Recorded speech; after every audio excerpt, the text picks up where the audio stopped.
stop the music and I'll go. Hello, everybody. This is Agrode, founder and CEO, that stands for Chief Executive Overlord of Splinterlands. It's my absolute pleasure to be here with you all today. We have a fantastic show, a fantastic lineup. We just have a ton of different things that are happening. And you can see it. You can see it in Mav chat. You can see it in the players' faces. You can see it in the things that they're talking about. And you can see it on the employee side too. Just like, we are entering what I call developer Valhalla. We are definitely pushing the limits of what this team can do to roll out new projects, new pieces, new everything for you guys. And hopefully you're experiencing that and excited for it. We can just see a lot of activity and a lot of folks getting prepped for a huge week. So I'm really excited about that. We have a whole bunch of folks here today. So Matt, why don't you introduce yourself real quick and tell us what and this is kind of our team stand up here, but and it's a new segment on the show. And here it's just what are you, like, a super quick introduction, and what are you planning on talking about later today so that everybody has a sense of what's going on. Matt? Hey, great to be here. We do actually have, it's more of like a real show with a lot of stuff coming at you today. So I'm Matt. I'm the co-founder with Aggie, and today I'm going to be talking about a new really cool and very unique project that we're going to be doing, and also drop some Rift Watchers preliminary card stats. Nate? You're muted. Sorry about that. Yeah, I'm gonna kind of ride Matt's coattails. So whatever he ends up talking about, I'll probably share a little creative eye candy. And at the same time, I'm really excited to have one of the creative team members on to share what they've been doing, and you'll get a little eye candy from that as well. Haythem? Oh, go for it, Nick.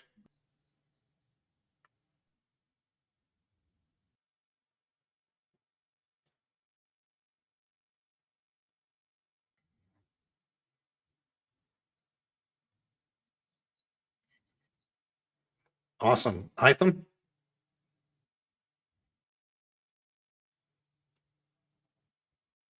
Oh, sorry. We'll come back to you in a second. Hey, Chatter, go for it.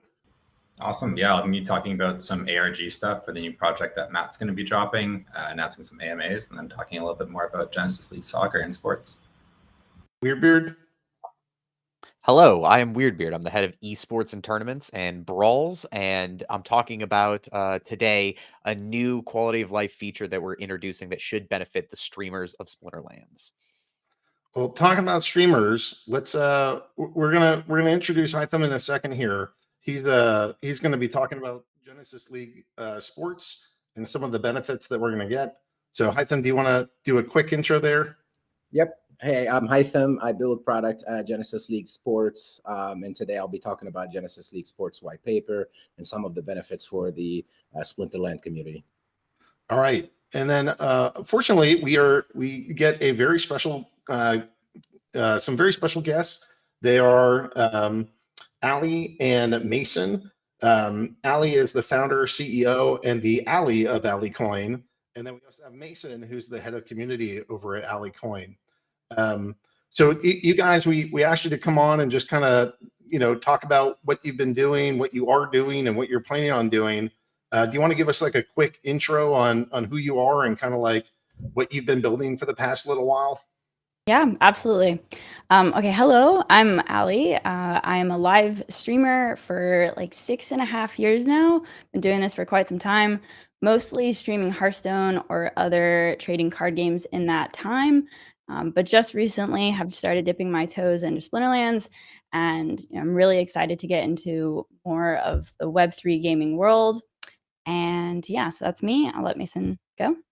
Yeah, and I'm Mason. I'm like a co-founder of Allie Coin with Allie. I've been working in gaming and crypto for 7 years, helping Allie build her brand, but also working with other creators and gaming teams. And in crypto, I've done all sorts of stuff from building miners and trading and getting into NFTs. And now, we're trying to combine those interests of gaming and crypto by getting into the Web3 gaming side of crypto. And yeah, we're new to Splinterlands, but we've been picking it up pretty quickly. It's a ton of fun, and we're excited to learn more about it, and sort of create our own community initiatives using Alliecoin. Yeah. So, what is Alliecoin? Tell us about that, and tell us about that project. Yeah, so Alliecoin is my social token. We actually started it on the Rally platform 2 years ago. So it's been around actually for a while now. And we've actually just recently started the migration to go on to Solana mainnet, and we've successfully done that.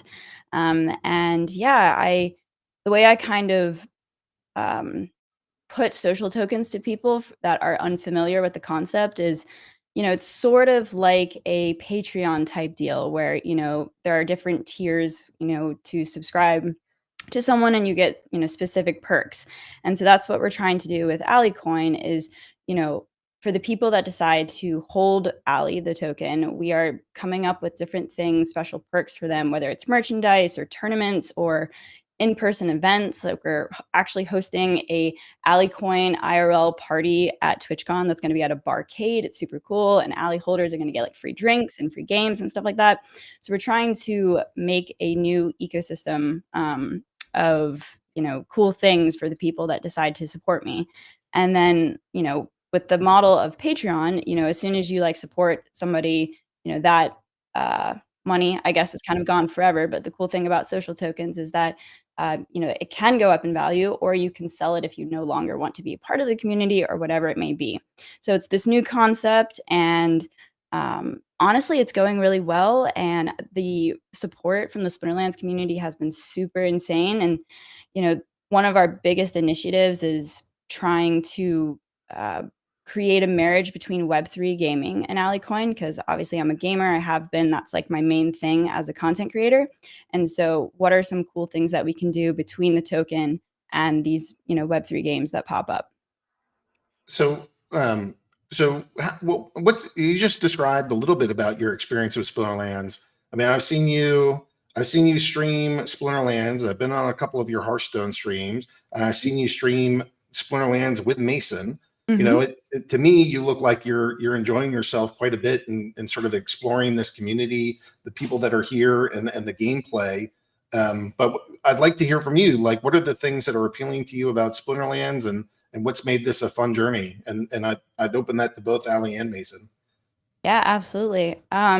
Yes, the first day that Mason and I really got into it, we actually stayed up till 3 a.m. playing together. Like, that's totally a true story, and we've been having a lot of fun. I think for me, like my two loves in the strategy game world right now, or just actually have always been, are card games and auto battlers. So Splinterlands is sort of like that perfect marriage between the two of, the cards are like traditional cards, and then, it plays out automatically like an auto battler. So it's this really interesting infusion between the two. And also I love that the games are quite quick. Like, it's very addicting. I just want to keep, playing over and over again. So I love the gameplay, and the more that I play, the more I learn about the game, obviously, and it becomes really fun. But Mace, I'll let you. I'm rambling, so you can take Yeah, it no, I'll away. jump in. I mean, I echo everything Allie just said, like the quick games, and we really did stay up and had a ton of fun learning the strategy of it. I really love the deck building part. I think normally it's weird because in games like Hearthstone and Magic, deck building's like my least favorite part because I want to get better at playing the game. But this game really kind of flips that on you because the deck building is the game part. And I think that's what I really like about it, is sort of these quick 2.5-minute rounds where you really have to engage in some critical thinking of like, okay, these things are knocked out. So what are the stronger elements of this round of gameplay? And then you can start to try and work your opponent into a position where, like if they're going really heavy into Magic, but it's a sneak round, you're going to have an advantage in these stronger melee monsters that they don't have access to. And I just love those types of thoughts that go into the gameplay. And so that's really been like where a lot of the fun has been for me. And I'm really So excited to get we've into talked like, some about Splinter. sorry, I just real quick wanted to say that I'm just excited to get more into like the tournament side of things, because so far we've just been sort of grinding ladder to learn the game. But now that I'm more familiar with the strategies, kind of want to try out some of the tournaments and see like what the gameplay's like in there and how different it is from ladder.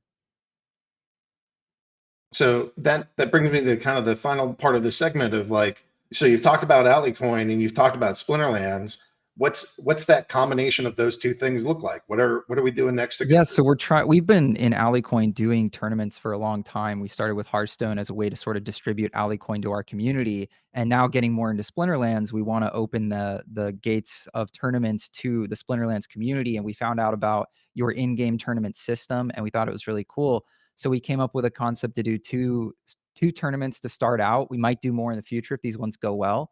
But sort of targeting the two different segments of the Splinterlands audience. So one is going to be on September 20th, which is like a champ open, $1,000 in prizes. Half of that's going to be in Alliecoin, half of that's going to be in SPS and DEC.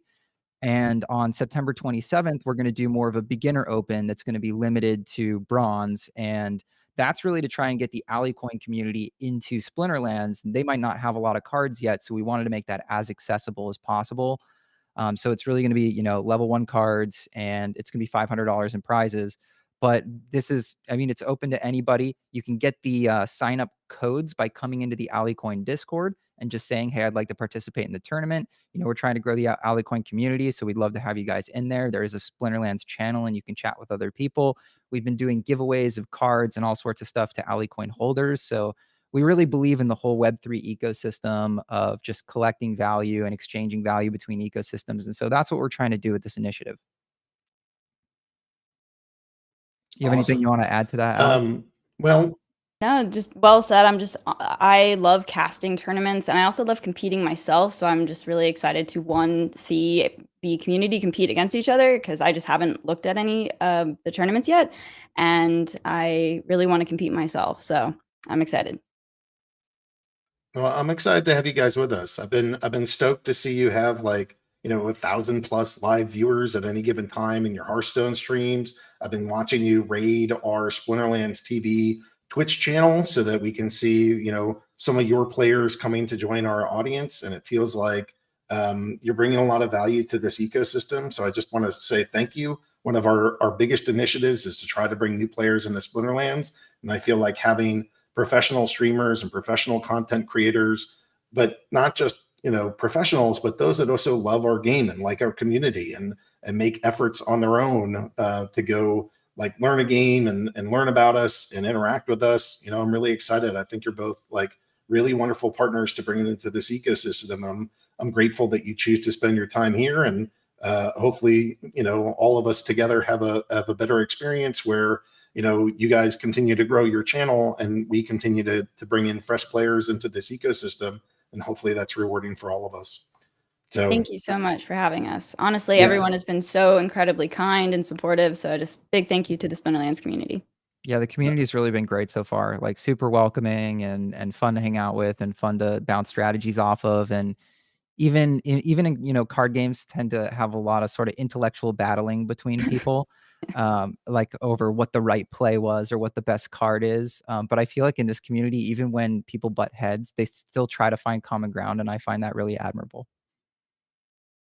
yeah, I'm very proud of our community here. I'm glad and glad and proud to count you among them. So thanks for being a part of this, and I look forward to working with you for, you know, hopefully years to come. So thanks for being here, guys. I want to switch over to our GLS announcement. You know, it's an absolute pleasure. We recently announced our white paper for the Genesis League Sports platform. We have more information coming for Genesis League Soccer. You know, this is a giant ecosystem that we're building that's going to not just have soccer in it, but soccer, football, basketball, baseball, all kinds of different sports are coming into this. And to me, it's really like a gigantic play to bring people into the Splinterlands ecosystem, because every single person that gets a Genesis League login, that same login, it's a blockchain account. It's kind of like a Google, you know, your Gmail account that lets you into all the different Gmail applications. Here, your Hive password, your Hive account gets you into all these different Splinterlands games that we're rolling out. So to me, every single person that we bring into this Genesis League is somebody else that we can capture and bring into the Splinterlands ecosystem. So I'm really excited about this project. On the product side, we have Haythem, who's been sort of leading the charge on this, and I'm hoping that you can go tell us, like, you know, at a high level, I think it will bring in new players, and that's one of the biggest benefits I think it has to this ecosystem. But more specifically, there are some financial incentives that go towards our existing user base. And maybe you can talk about some of, like, maybe not the whole white paper, but the parts of the white paper that directly impact the current Splinterlands ecosystem. Sure, absolutely. Yeah, thanks, Aggie. So just to kind of recap, in August, we announced the MLSPA partnership with Genesis League Soccer. So we kicked off our soccer catalog with the first partnership with MLSPA. But for us as a team, our dreams are bigger, and we want to onboard many different leagues and sports events and organizations. And from that perspective, it was important for us to define kind of an ecosystem, an overarching ecosystem that kind of helps like transition between these games, that makes all of these different games kind of make sense together from an economical perspective. And so that's what Genesis League Sports came into existence. It's kind of like the ecosystem that defined the common concepts for Genesis, all the different games that we'll be building under Genesis League Soccer. Basketball, like Aggie mentioned, or football, or all the other sports, where really our goal is to create an open ecosystem for all the sports leagues to kind of join and be able to reach fans. And when I want to add one thing, I was talking to a fighting league, and the fighting league said, the first thing we did was we put just random NFTs onto OpenSea, and then they had a hard time getting people to buy them because there weren't enough people on OpenSea interested in just that one project. It was too big and it was hard. So they said, all right, we're going to go build our own network and our own website to sell NFTs. And then we're like, well, that's too small. Like the portion of our sporting audience that wants just our NFTs particularly was too little. And I feel like this play is really a Goldilocks play, where it's like, let's gather all the sports guys together and have all these NFTs. And, and as I described this to the various leagues, they like it because now you can get, soccer has a really young audience, whereas something like football or baseball has an older audience. And there's a reason to get both. Some of the olders have more whales in it. The youngers might have fewer whales, but you also need a lot of people too. So this kind of cross-pollination, I think, is really good. And it's resonating not just with me as this like Genesis League guy, but with the leagues themselves. They're pretty excited for that. So how is Genesis League? I think at the worst kind of complaint end, Genesis League is a distraction from Splinterlands, and there's some players that are nervous that it won't provide benefit. So let's start with what are some of the benefits of this project that go directly to the Splinterlands players? Totally. Yep. Good question. And for us, like, it all starts with a Splinterlands community. So if you look at the white paper and the particularly the roadmap timeline, actually, the first activity we'll do with JLX is actually airdrop to SPS stakers. So the first people that will acquire GLX will be the SPS community. Now, right after that, we will kick off the GLS staking, which in this particular case will be SPS holders staking their GLX to earn extra GLX tokens. Right after that, we're kicking community kind of driven liquidity through popular dexes. So that's going to be also rewards. And again, in this particular case, SPS holders are going to be the first people that acquire the GLX token that gets airdropped the GLX token. And our idea is that the SPS community will help us bootstrap this ecosystem. Obviously, we want to bring other sports fan and whatnot, but we're all for the making sure the Splinterland community is incentivized in the Genesis League Sports. And that's something I care about personally. When we're building any products with Matt, we're always thinking, how can this benefit the Splinterland community, whether through tokenomics, whether through early access. We're looking into having all the KYC info, for instance, for Splinterland to be just kind of imported into Genesis League Sports, so people don't have to KYC or do any of that. So there's a lot of things that we want to do, such as also hopefully having Splinterland single account being able to take you to Genesis League Sports as well. Now, as far as continuing on the rewards, we will have also validator nodes. So if you have SPS validator node, you will receive GLX validator nodes. That's also something that we are exploring to do. There will be, we're exploring also doing special airdrops of packs for particular SPS players and holders. So again, we are finding all sorts of different ways to benefit the Splinterland community. Obviously, one thing to keep in mind is we're working with intellectual property here, like professional sports. So there's always a fine line, making sure that we take care of our own community while respecting intellectual property with these major sports league. There is a balance, definitely, and I think we found it, and that's what Genesis League Sports really is actually the reward is Genesis League Sports, because the SPS holders will be kind of the first in line to be able to bootstrap this ecosystem and control the DAO, control the governance, decide how some of these rewards gets attributed to the different partnerships, to the liquidity provider, et cetera, et cetera. I hope that makes sense. It's a pretty significant airdrop, right? Like, so it's 100 million tokens that will be going to SPS holders, and not just the holders, but the people that are staking SPS. So that 100 million represents 20% of like the very first round of SPS tokens to go out. You know, that's that, and it's literally like that's our starting point. So the first people to actually have any of this GLX token are going to be the people that have SPS as a token and have it staked. And then, yeah, so just to build on that, Aggie, so yeah, we will airdrop, but then that airdrop, you can go stake it on the Genesis League Sports website. That generates itself also rewards from stake and GLX. So it's kind of like it creates a chain of rewards where, you know, the airdrop is going to trigger many other rewards through the liquidity, through the staking, through participating in the games, et cetera, et cetera. Yeah, so you guys get first dibs at these tokens. And you're going to have basically the very earliest supply. You're not going to have to purchase them. If you don't stake a lot of SPS, well, okay, you might want to rethink that decision if GLS sounds like something that you're attracted to.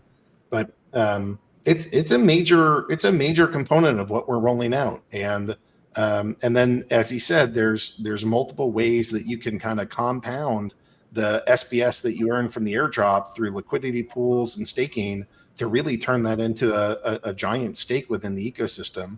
So I hope that, you know, every time that we do these kinds of things, there are always people that get the tokens and then immediately dump them onto the market.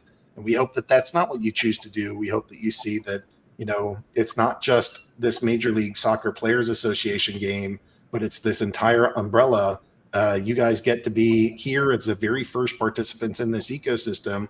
And one thing I want to add is that, you know, there are talks about our social casino, and there are talks about entertainment games. You know, I don't want to like solidify this is exactly how we'll do it for every single one of these projects, because as Haythem mentioned, there's different intellectual property partners that will be involved in each one of these these different products and product themes that we launch. But, you know, I hope that you guys get the sense that we're not just saying, hey, thanks for all the time, energy, work, and collection that you did, but now we're going to make some money somewhere else. Hopefully you guys see that we're integrating the players and the stakers of Splinterlands at like really the most core level a game could possibly hope to introduce you to, at like literally the first tokens going out. So I hope the players get the sense that we really value them, that, you know, this is not meant to be a distraction from Splinterlands, but additive. We know that it's going to take some development time, but we want it to be worth it to the whole community, not just to the employees or owners of Splinterlands. And that really this is a project and something that we think is beneficial for the whole ecosystem. And my kind of last point is, you know, Matt's mentioned before, these guys are going to go somewhere. Major League Soccer Players Association and all these other sports clubs, they're going to build somewhere. And the question is, do they build here where we can actually provide rewards and incentives, or do they build somewhere else where we don't have any kind of influence on that at all? And Matt and I looked at each other and said, you know, it's so beneficial for us to really be able to control some of where the rewards go, how that participation works, how it could help these players. And rather than just ignore it and let it go, which could have been an option, we just see so much potential to add to this ecosystem that it would be silly for us to not like participate or not do this. So I know that there's a couple of detractors that are in the audience, and I just would ask that you cut us some slack, give us some time, see how this develops, enjoy your airdrops if you're staking SPS, or enjoy the validator nodes that I think you get a potential to win if you own some of those. So just hang tight with us for a bit. It's okay to be skeptical, but you know, I'm personally quite excited about this project and really looking forward to all different kinds of professional sports being part of this. Anything else you'd like to add, Haythem? No, that's it. Yeah, I'm pretty excited to, you know, we have other things coming in the pipeline, and we're excited to show you what we want to really build. Yeah. Yeah, I mean, this project to me is really critical because it starts showing off how we can add other games to this ecosystem and other experiences, and that, you know, Splinterlands is our flagship, and I think it'll always be our flagship. But I think it's really important to add other games and other experiences to this. So, you know, I'm looking forward to showcasing what we can do, and grateful for your work on it, grateful for the team's work on it, and excited to launch Genesis League. So where should people go if they want to learn more about it and kind of read the white paper or anything else? Well, one of the things we're doing, me and Liam, we're organizing a town hall for Genesis League Sports. I think it's time that we have a separate one where we can have more detailed updates, talk roadmap, and do AMAs with the community. So as we kick off things, yeah, we will. We're planning something for hopefully this week or next week for Genesis League Sports Discord. So awesome. All right, Haythem, thanks for working on this. Thanks for taking the lead, really, and helping to turn this from a couple ideas and a couple conversations into like a real product. So you guys are doing great, and I'm excited to see it go live. Yeah, I'm excited as well. Thank you all for having me. All right, cheers, everyone. Awesome. So now let's go to Words with Wizards. I'm blessed to be joined by Hardpoint, who is the Chief Technology Officer for Splinterlands, and we got Matt, who's the Chief Product Officer for Splinterlands. What I'd like to do is just kind of, we've been talking roadmap for a little bit, so I don't want to like dive deep into the roadmap, but just if there's any kind of like major updates that you think we should know. Are there things that we're way far behind on? Are there things that we're breaking through on faster? Just like give us some high level of what you're seeing in the product team and our progress to goals to date. So yeah, so the hey Agro. Yeah, so I'm pretty excited. There's a couple of things I wanted to highlight real quick. We have tomorrow with our standard maintenance window, we're going to be releasing the first part of tech modernization, which is a underlying rebuilt login. And that's one of the first couple of pieces that's going to be dropped over the next month or two as we roll that project out, which is really exciting. And what that project is that's helping to modernize the technology underneath to make it easier for us to do continued development on the platform. We also have, pretty excited, something that slipped from last week to this week is the SPS rewards for licensed node holders. So that's planning on hitting tomorrow. So I know a lot of people are really excited about that. People will start getting airdropped SPS based on their licenses they hold. So that's pretty exciting, hitting tomorrow.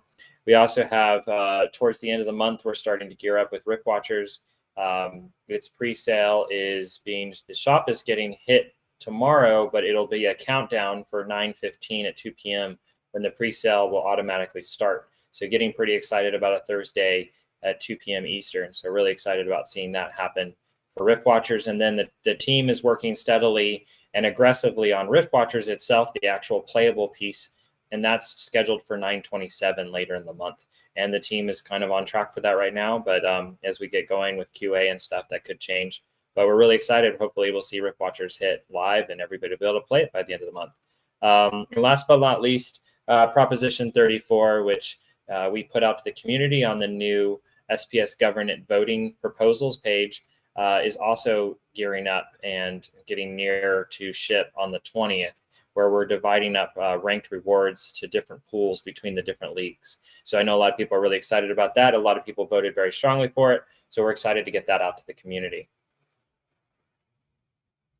Yeah, that list of things that you just described might have been like a year of work a year ago. And now it's like, here's 4 projects that we're rolling out this week. Here's another couple that we're rolling out next week.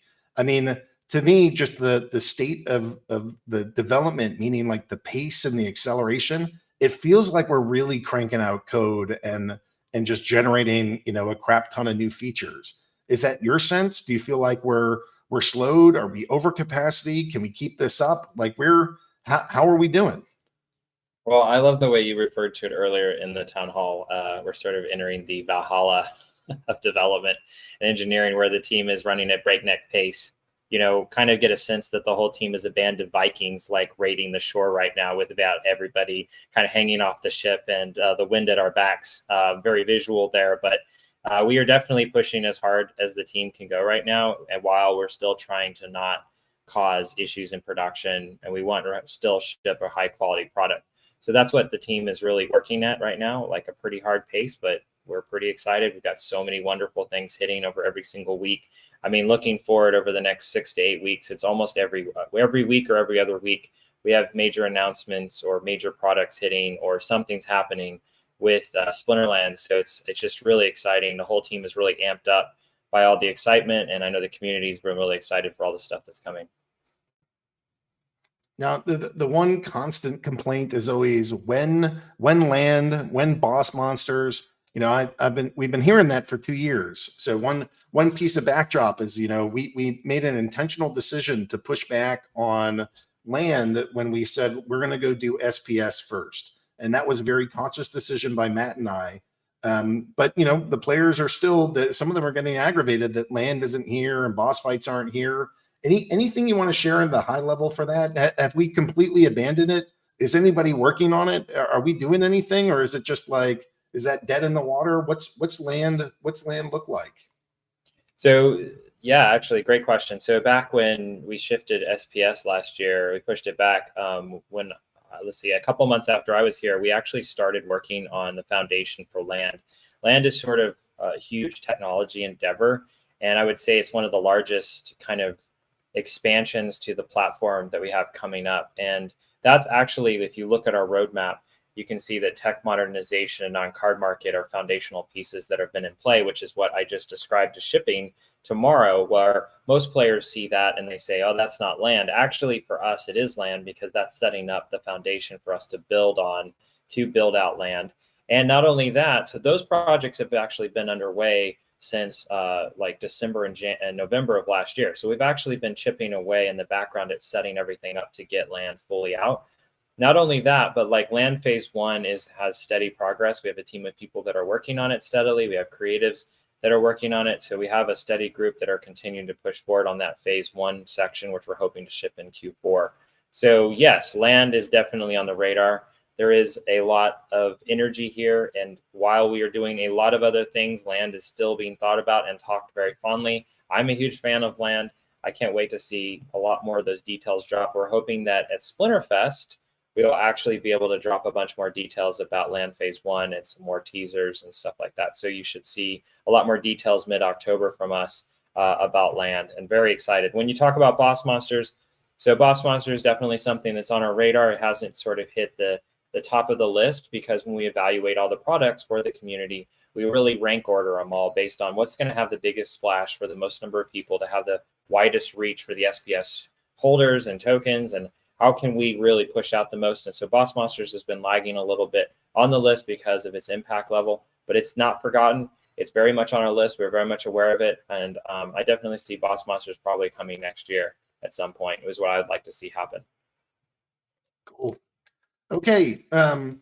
Anything else you want to add? Just sort of high level product roadmap before we sort of dive into the new projects here? Yeah, so absolutely. So one last thing I'll highlight is the tower defense game, which we announced recently. I just wanted to give a shout out that we have the pre-sale. We're still on track to get the pre-sale live next week. So hopefully everybody's excited about that. We're hoping to get a nice pre-sale page up, and the team is working pretty steadily on that. So we're really excited to see that get going. You guys will hear a lot more details from us. That's also another Splinterfest. We're really targeting a Splinterfest session to really dive deeper into the tower defense game and talk more about that. So be exciting to see that hit. And I've been working on that for the last couple of months. So that's like a little bit one of my babies, working very closely with Double Coconut to get that live.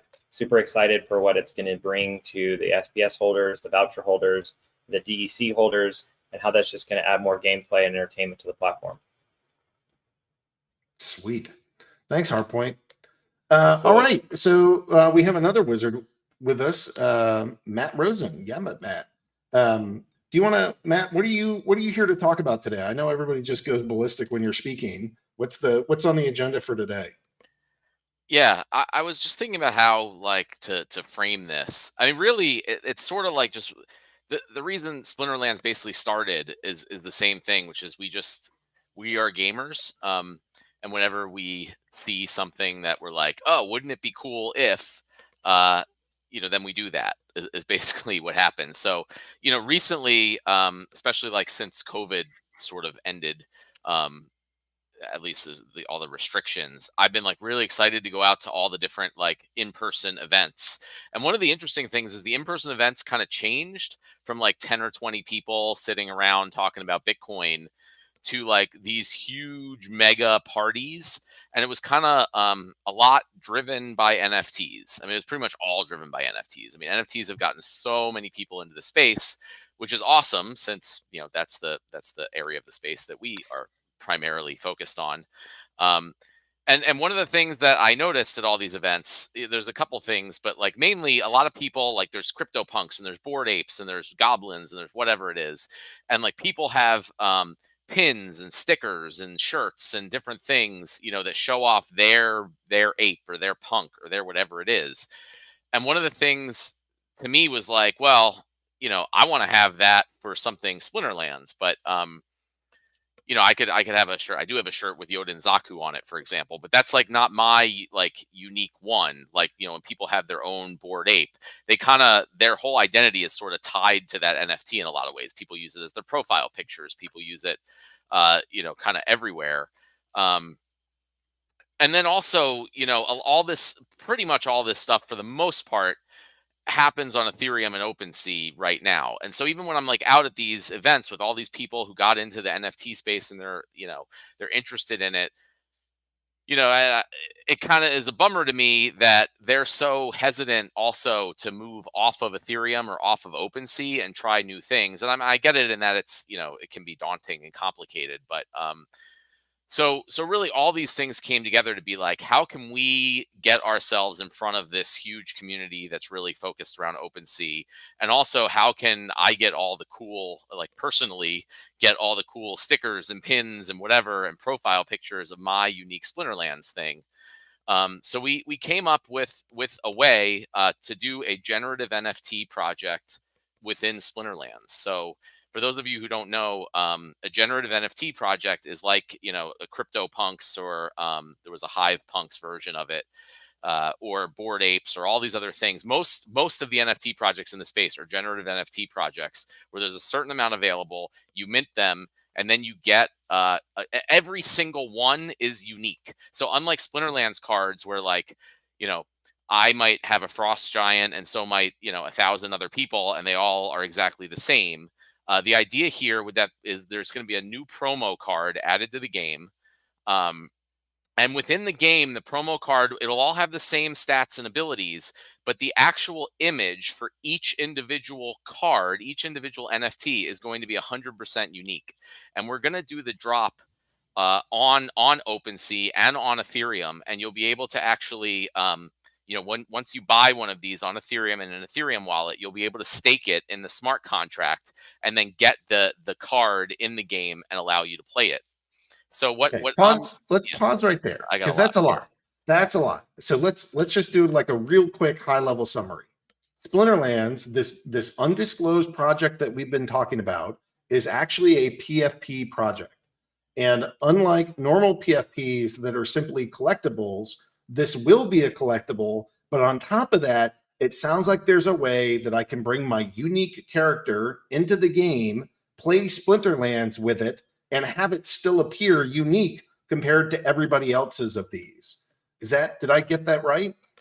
That's exactly it. Okay. So then, so that sounds a little crazy, because this sounds like even more interoperability between Ethereum and Hive, right? Because the actual can we share the name? Can I say this, or do you want to say the name? We were keeping the name a secret until like the official PR and announcement. Okay. But it's going to be our generative NFT or PFP project. Yeah. So this PFP, it's going to live. The NFT lives on Ethereum, but then I do an action on Ethereum to make it actually appear in game. Is that all correct? Yeah, there seems to be a lot of questions about why Ethereum and how that works. So if I want to address it, because one of the two things that I'm super excited about for this project, one is just being able to get my own unique Splinterlands NFT that I can show off. But the other one is also, how can we really make a splash and get the wider NFT community, which it's really big. I mean, it's like surprisingly big how many like people all over the world are really into NFTs. And so by doing this on Ethereum, it's going to be on OpenSea. It's going to be a mint that uses Ether to do it, and your MetaMask and all that stuff. So it's going to be 100% familiar to this like huge amount of people around the world.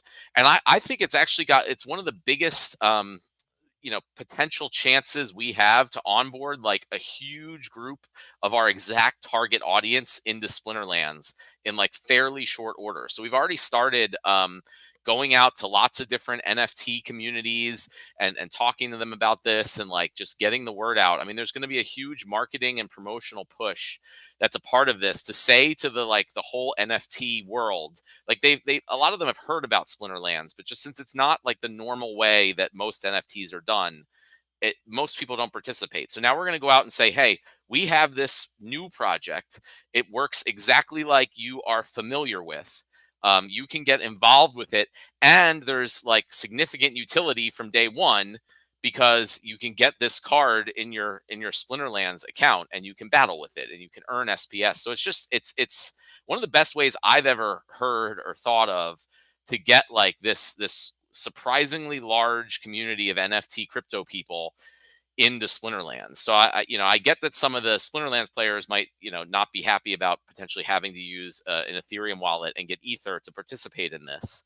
But we have some things for the Splinterlands players. Obviously, you guys get first dibs on everything. So the first thing we're going to do is we're going to have a whitelist. So there's going to be obviously a pretty limited quantity of these. You want to share the number? I don't think it's finalized, but I think we're looking around the 6,000 range of these total. They'll all be like max level cards, just like similar other promotions, and that's just because that's more of a technical constraint because we won't really have the ability to combine the NFTs on Ethereum, right? So there won't be any combining there. But so Splinterlands players are going to get the ability to reserve a whitelist spot. And again, that's going to be using vouchers, and that's going to also reduce the price. I think the price is going to be roughly around $500 per. And I think we're planning, and these details are all subject to change, but I think we're planning that all, Splinterlands players can spend vouchers to get up to a 50% discount and reserve themselves a spot. So soon, the next week or two, there's going to be a new page in the Splinterlands shop where you can put in your Ethereum wallet address, spend your vouchers, and reserve your whitelist spot. And then this is planned to launch, like the actual mint on Ethereum and OpenSea is going to launch. We're looking at towards the end of October. And so, Splinterlands players who spent the vouchers will have reserved their, or more than one, there's going to be a limited amount, maybe a third of them or so that are going to be, available for the whitelist. So, that's how we're giving all of you first dibs on this. And then the rest of it's just going to be how much can we do, how much interest and excitement can we get from the broader NFT community. And I really think a lot. Because they're just so like you just can't imagine how many people are in this space, how much volume, like dollar volume there is trading these NFTs on OpenSea. And if we can just get in there and show them like, okay, now you have this NFT, here's how you play it in the game. It bridges them into Splinterlands. I just think this could be one of the biggest things, in my opinion, for growing our player base rapidly. Are any of these going to be gold foil, or are they only one foil type?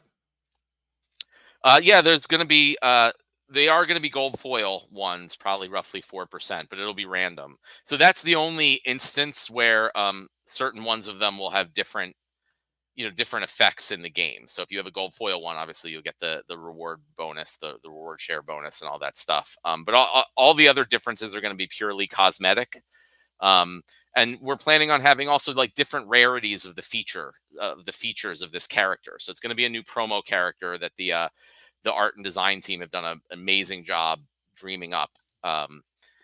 and they'll have different parts, different heads, different bodies, different weapons, different hands and hats. And, you know, some of them will be like really cool, and some of them will be silly. Some of them might be cute, you know, just for Byzantinists. Yeah. And you know, some will be more plain and more common, and some will be like the really rare, cool, like, you know, you look at it and you're like, wow. And so we're also hoping, you know, to get a lot of trading volume on OpenSea, because a lot of people in the NFT space just look at OpenSea and they sort projects by floor price and trading volume. So I saw someone, you know, say in chat, like, what if the Splinterlands community buys them all? That's fine, because we're, you know, that would be awesome, because if we get the floor price up, if we get the volume up on OpenSea, we're just, Splinterlands is all of a sudden going to start showing up on all these searches and all these lists that people put together. And it's just, it's the best marketing we could possibly have is just getting on all those lists that people look at, getting the tops of volume charts and all those things. So, you know, absolutely don't be hesitant if you want more Runi's. Oh, I leaked the name. Hey. Oh, Matt. That's all right. All right. Anyways. Chatter did say we were allowed to say it. Yeah, he did. All right. We're gonna get more of these. You can. I love how Matt is not going to talk about it, and then he just spoilers it. Makes me feel so much better when I do that. Yeah. Okay. Well, they didn't all hear the name, so maybe they'll get the spelling wrong or something. All right. So let me summarize one more time and make sure that I got all this. We're going to make a PFP project. It's going to be based on Ethereum. We're going to make roughly 6,000 of them. We're going to sell them for $500. We're building a whitelist page. That page should be up, I think, next week. And in that page, I can use vouchers to reserve my whitelist spot and literally cut my price to mint in half by using vouchers to do it. Then when this thing goes live later in October, then I'm actually going to be able to go pull this card into the game and fight with it. I can't level it because it's not like a Hive-based NFT, but it's this Ethereum one, so we can't like combine them. But I'm going to get this max level card. It will live in my deck, and I'll actually be able to use it. And in game, it will not just be like, here's your card. It will be my specific one with my specific head, with my specific body, my specific weapon, and it'll look exactly like mine. And anybody that has one of these in the game has a unique look to their card. Is there anything that I missed in that summary? Yeah, and you'll be able to use it as your profile picture. So I think in game also, you know, we have like this list of 20 pictures you can pick from, which is not very exciting. So, you know, we'll let you use your unique Runi as your in-game profile picture. And then also we hope that everyone uses it on Twitter and Facebook and all the social media things. You know, and it just starts getting that marketing out as people start seeing these profile pictures, like other people in the broader community, they'll say like, what are these PFPs that we're seeing all over the place? So again, it's this like, it's just really cool. I think as a player, like I want to get all my cool stuff for whatever unique ones that I get. And then it's also like, I think a fantastic marketing opportunity for us. Yeah. All right. Anything else that you want to add about this project without leaking anything else, Matt? No, that's it. That, you know, we're gonna be. It's gonna be the whitelist thing is gonna be up soon. The actual like official press release are gonna be up soon. So there's not gonna be that much time. We'll have a blog post that goes into all the specific details of exactly how it works to stake them on Ethereum and get them in the game, which I also think is very cool and unique. And I'll also say like this is just you know, like everything we do for the first time, it's an experiment, and if it goes well, I think we'll try to do more things like this in the future, and you know, that increasing reminds me. this. Like, is this extensible? Like, you know, there's all these people that have a Bored Ape Yacht Club, like, and they have their apes. Could we potentially bring their apes into the Splinterlands if that's something that they chose to do? Yeah, I mean that's the whole idea. So it could work exactly the same way with any NFT. It doesn't necessarily have to be our own NFT. So we could allow people to stake other NFTs on Ethereum's or other platforms. And get that as a usable card in the game. Yeah, that sounds pretty cool. It sounds a little dangerous because it might dilute the supply, but you know, if we're limiting it to, you know, super high value NFTs and NFT targets, bringing in some of the Bored Ape Yacht Club members into Splinterlands for a while. That sounds pretty badass to me. That could also be a different card, right? It could be a different promo card for Bored Apes or a different one for other projects. And there's also other extensibility options. The smart contract we're using was done by Patrick, who's a PJ, who's our VP of engineering. And it also supports the ability to potentially like swap out certain of the traits. So we could potentially have certain guilds in the game. And by guilds, I mean like the larger gaming guilds, like the YGG. yield guild, the farm guilds. They could potentially add their own custom backgrounds to the images for certain of these NFTs for people in their guild or things like that. So, it's just a way to bring in other communities in different ways. Rock on. Okay. Now, there was one other little piece of update that you wanted to give. I think it's in regards to Rift Watchers. I think there's like a little bit of eye candy or a little teasers that you want to do with that. Yeah, I was gonna release a few more of the card stats, but keep in mind, card stats are going to be subject to change. We're going to be doing, play testing and review over the next couple weeks until the set actually launches. So I tried to pick ones that seem pretty solid, but just don't want anyone to get mad if some of these change. So let's see how I'm just going to drop all these in here right now. Yeah, before we get too far away from the undisclosed project, I think Nate might actually have some teasers. Oh, wait. We just dropped. Wait, was I not supposed to do? Okay. No, we did it. We'll allow a little out of order, but if Nate has some things he can share from the new generative NFT project, feel free, Nate. So hopefully we can click through some of these. We got the water collar. It looks like it has stun. And remind me of the second ability there? That's the new reflection shield. So two things. One is there's going to be a lot more cards with stun at lower levels, which was kind of missing in the past. For synergy with knockout and that type of stuff. And then we're also going to feature reflection shield more heavily, since that's really a new ability that's part of the Rift Watchers kind of group. And then we have how do I say that? Suide Shaman? Suide? I can't help with pronunciation. Yeah, we'll have to ask the creative team. But there we're seeing like an 8 mana card. Seems like there's a bunch of these cards that are going to come in pretty high mana. Like we got the Night Ghoul coming in at 11. Yeah, the focus is on high mana on this set. So on those 99 mana cap battles, you're going to want your Rift Watchers cards. Yeah, we have a Tinderlock. And he's got like a flamethrower, I think. Is that how you would describe that? That's what it looks like. But again, the creative team can give you all the details on the lore and stories behind the characters. I mean, that's a 10 mana card, and it looks like it's got Last Stand and a whole lot of other abilities. That's going to be a beast. And then we have a Corsair Bosun. Interesting character there. And again, another 10 mana card there. And it looks like pretty tanky and off tanky. It's also got the reflection shield, it's reach, so it's going to be really strong in that second position, right? It'll just soak up all the blast damage that comes out of the tank monster, and it's pretty tanky itself. So yeah, I mean, we try to, with all the cards, we try to fit them into certain niches and feature the new abilities or things that we felt were missing within the game so far. Okay.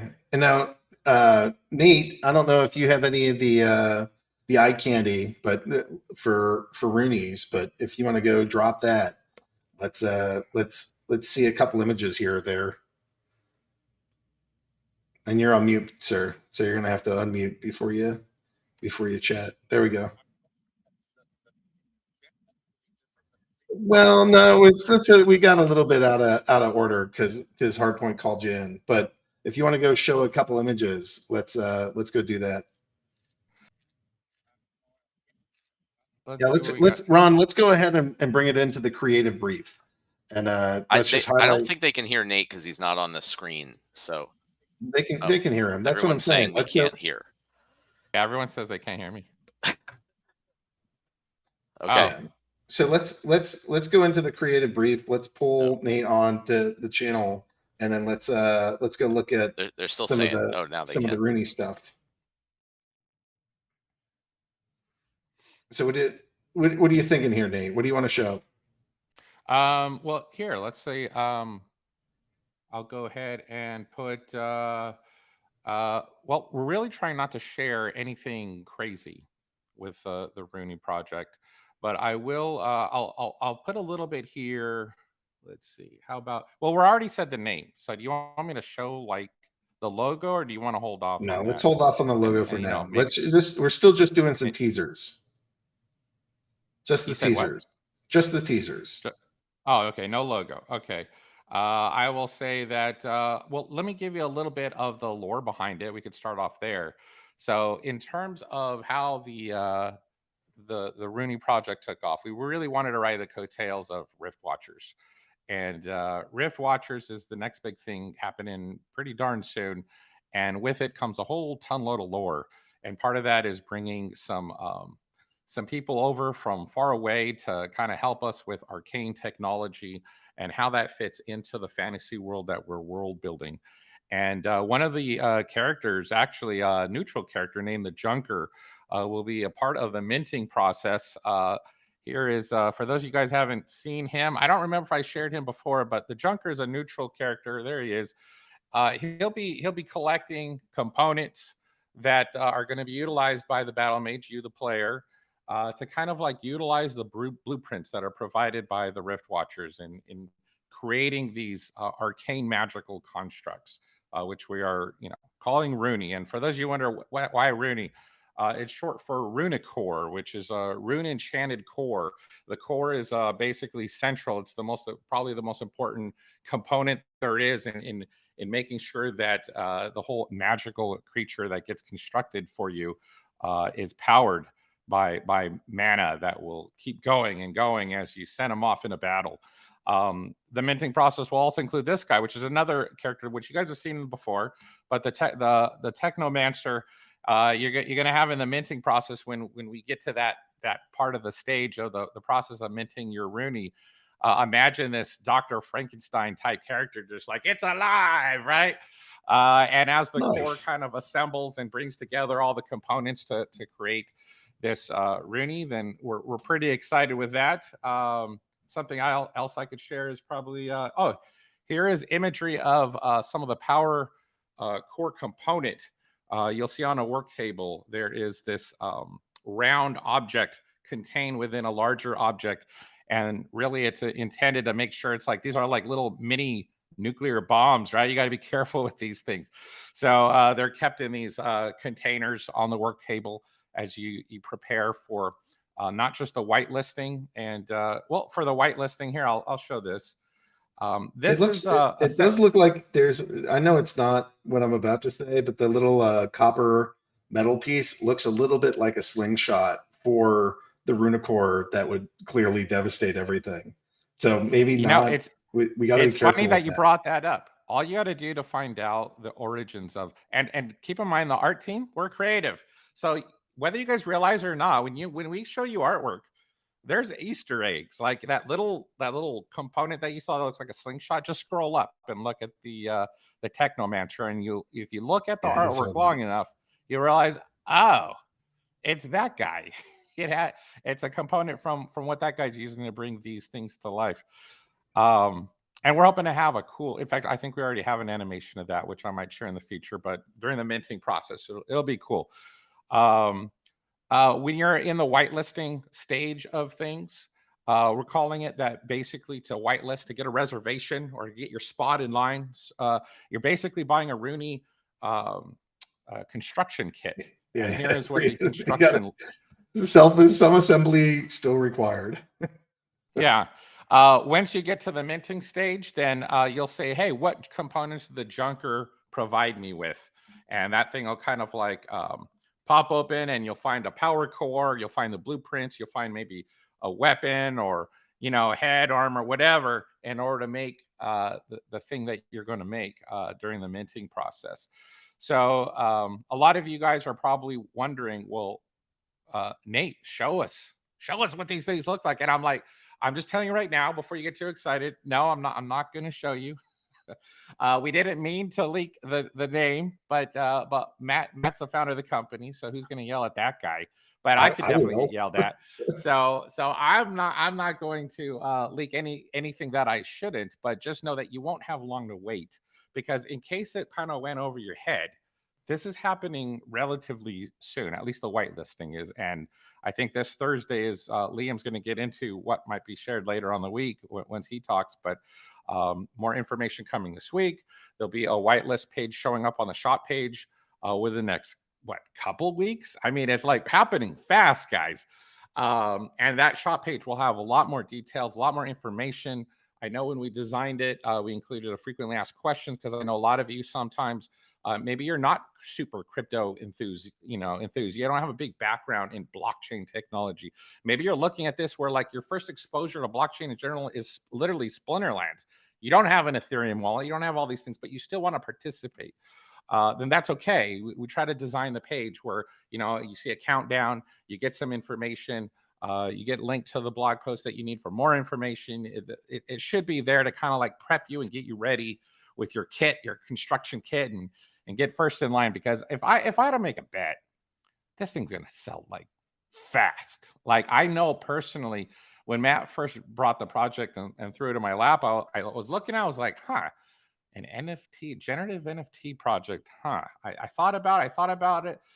And I was like, okay, that's cool. I have some considerations, things I got to look at and figure out on the creative side of things. But okay, I got this. And then once the creative team started working on it, I mean, because right now, as some of you guys are excited out there, you're like, oh, I get it. Some of you guys are like, Ethereum, whatever, I could pass. Okay, I don't think it's fully sunk in, because it took a little time for the creative side. As we were working on this, the more we started working on, the more passionate and crazy we got. The more like, geez, like I personally want to buy a million of these things, because when you think about it, now let's stop there.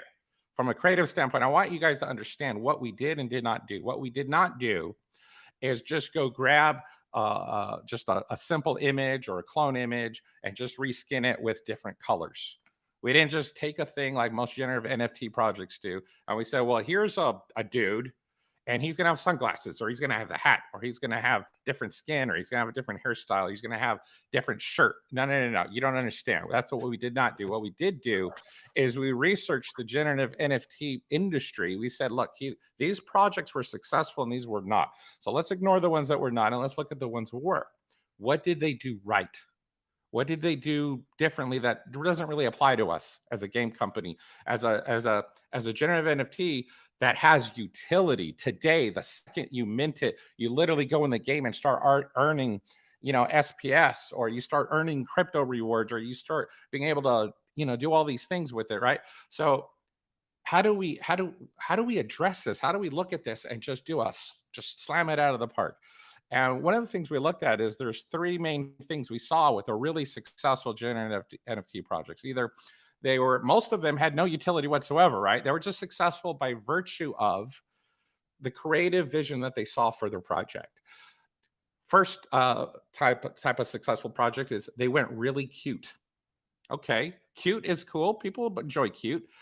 And other types of projects, they did well because they were weird, oddball, strange. They just pushed the envelope on it's almost creepy or disturbing sometimes. Okay, that's one way to go too. And then you have that's freaking cool. That looks awesome. So we have cute, we have weird and strange, and then you have cool. And we looked at it and said, well, can we have our cake and eat it too? We think we can.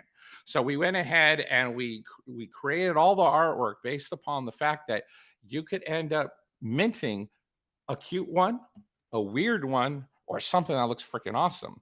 And we did so in a way to where it didn't feel like you were minting a quilt, a patchwork quilt of like random just weirdness. And we took it a step further and we said, well, we don't want everyone's Runi to look like a clone of everyone else's Runi, like where they all just almost look the same. They're just different colors, right? Or they just have different glasses or eyes or whatever. Like I think we could do better. So when I say that the creative team is really pushing the envelope, let me put it this way. We have like about 100 different distinct head types. Same thing with bodies. If you do the math, there is a total of over 1 billion with a B, over 1 billion different unique variations of Runi that could get minted. Where you mint one and the person who mints one next, yours will look significantly different, and not different enough to where you like go, wow, that's pretty awesome. Not only do they both look like when you see them in battle, you could be like, whoa, okay, I know what that character is. I understand what's going on the battlefield, but they look different, dramatically different enough to where you like could take real pride, like real significant pride that one's mine. And then if you mint one and it's like, well, it's not quite what you were looking for. It looks more like a tank and less like a wizard, or more like a rogue, or more like a thief, or more like this, or more like that, because they're all going to have different personalities, right? Different armor, different apparel, different weapons, different things. So if you don't get the one you want, get another one. And if that one's not the one you want, go on OpenSea, go on a marketplace, go find the one you want, trade, do whatever you got to do. But once the dust settles, I'm telling you guys, once it sinks in, once you see what we have in store for you, I think that you guys are going to be just as excited as we were to work on it. And so I will leave you with here. Do we want to show like a silhouette view of these things, or? Yeah, let's get one more image, and then I got to keep going on. As cool as this is, we still got like a whole show. All right, that's your silhouettes. Nice. That's like your little mysterious entry into the world, and hopefully that'll help give you a sense of some of what's coming. So they can hear you. Yeah, go ahead, Matt. Oh, that's going to take a second.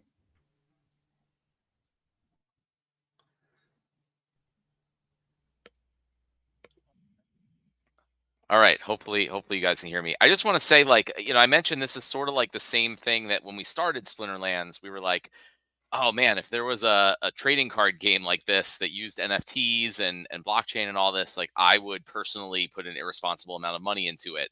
And that's like, it's this feeling that you get that that this is like a good project to do.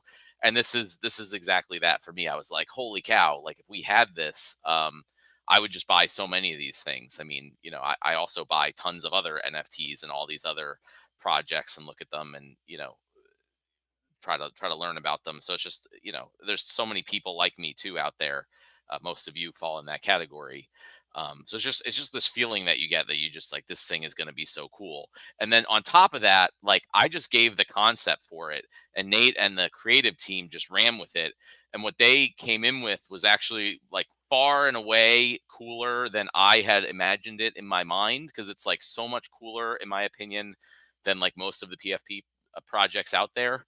So they really like went above and beyond, to the point where I actually had like a call with them to say that I thought it was like most of the things were too good or too unique or too awesome. And like, we also need some that are like, more on the plain side to sort of provide contrast to the ones that are super amazing and awesome. To which Nate replied, I think that was going to cause him emotional pain, but that's part of the process. All right. Well, if you guys aren't stoked for this, I don't know what to tell you. Splinterlands has a ton of different things, from Splinterfest to Runi's to Tower Defense to Rift Watchers. We have Genesis League airdrops. You're going to get validator node rewards for SBS starting tomorrow. Prop 34 is in the near future. There's just like, some of you guys are like, when land? And I'm like, well, after we've done 8 million different things. And just by the way, it's still running concurrently. This isn't all that we're doing. There's more that we have in the pipeline and more that's coming. So if you're still one of the like internet savages being like, well, I wish there were more, you're out of your mind. I mean, what we're doing on the budgets we have and the people that we have is nothing short of remarkable, and really proud of my team and really proud of what we're putting together here. There's a ton of things here, and to me, we kind of need a marketing update of like, there's so much stuff that's going on, and we got to figure out how are we going to like get the word out for all of this. And maybe Chatter, you can help explain like how the hell do we deal with this Like, what are your priorities? What are we doing to like make sure that the world knows that, you know, we have Runis and we have tower defense, we have rope watchers, we have validator nodes, we have Splinterfest. There's like a million things. How do you do it? There's so many things. I'll go through the list. So for Runi, since it's top of mind, one of the big things that we're doing, kind of as Matt mentioned, it's going to be on ETH. So we're looking to target a ton of ETH users there. Eventually, if we can get people with like Bored Apes and everyone to come in, that would be awesome. But long story short, what we're doing for the Splinterlands community and hopefully kind of working with a whole bunch of other communities to attract a ton of kind of net new players for the game is we're working on this ARG experience. And what that means is augmented reality gaming. So how it's going to function is we're going to actually be making a full lore story and video behind, or maybe not video, but full lore story behind the Runis. And what's going to happen is at the end of the lore, the protagonist of the story is going to be kind of left somewhere. And maybe it's like a dingy, dark dungeon. He's running away from someone, or maybe he's trapped in a room. And wherever that kind of ends up, we're actually going to be kicking it over to you. And it's going to send it over to Discord. And how this whole experience is going to work is you're going to have to get your protagonist and escape from wherever he's trying to run from. Once that happens, you're going to be launched in Discord. There's going to be a server that's going to be giving a hint at every single room. We're going to be essentially going through a Q&A bot and trying to answer each different question or each riddle for each room. As you answer the riddle correctly, you're going to progress to the next room, which is going to be a next Discord server that unlocks for you.